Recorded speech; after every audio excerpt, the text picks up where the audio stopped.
بڑی امی اگر میں پرائیویٹ امتحان دوں گی تو پھر میں اپنے پسند کے ایک عورت کا تعلیم حاصل کرنا کتنا ضروری ہوتا ہے، اس بات کا احساس ہو۔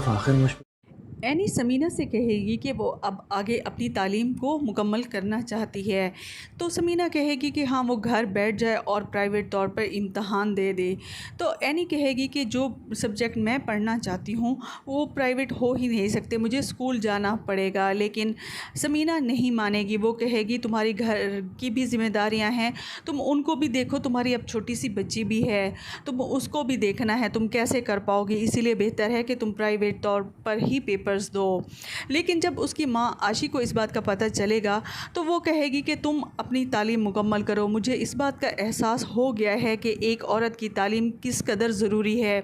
جس طرح مشکل ٹائم میں نے گزارا ہے، اب مجھے اس بات کی سمجھ آ گئی ہے کہ ایک پڑھی لکھی عورت ہی اپنے فیصلے بہت آسانی سے کر سکتی ہے، اس لیے تم بے فکر ہو جاؤ،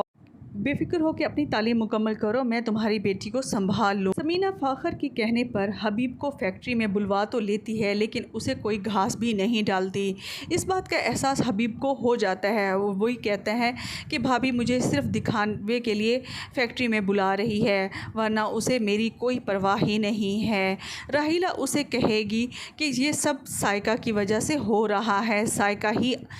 سمینہ کو بڑھاوا دے رہی ہے، جب تک سائقہ ہے اس گھر میں کوئی بھی تمہاری مرضی چلنے والی نہیں ہے، بہتر ہے کہ سائقہ کو کہو کہ وہ یہاں سے چلی جائے، ورنہ سارے گھر کے معاملات الٹ پلٹ ہو کر رہ جائیں گے اور تمہاری کوئی بھی بات نہیں سنے گا۔ حبیب کو راحیلہ کی یہ بات کافی پسند آئے گی اور اسے بھی یہی سمجھ آ جائے گی کہ جو کچھ ہو رہا ہے وہ سائقہ کی شے پر ہو رہا ہے، اسی لیے وہ فراز سے کہے گا کہ اپنی بیوی کو یہاں سے لے کر چلے جاؤ۔ ویڈیو پسند آئے تو اسے لائک کیجیے گا اور شیئر بھی کیجیے گا، ہمارے چینل پہ نئے ہیں تو اسے سبسکرائب بھی کیجیے گا۔ شکریہ۔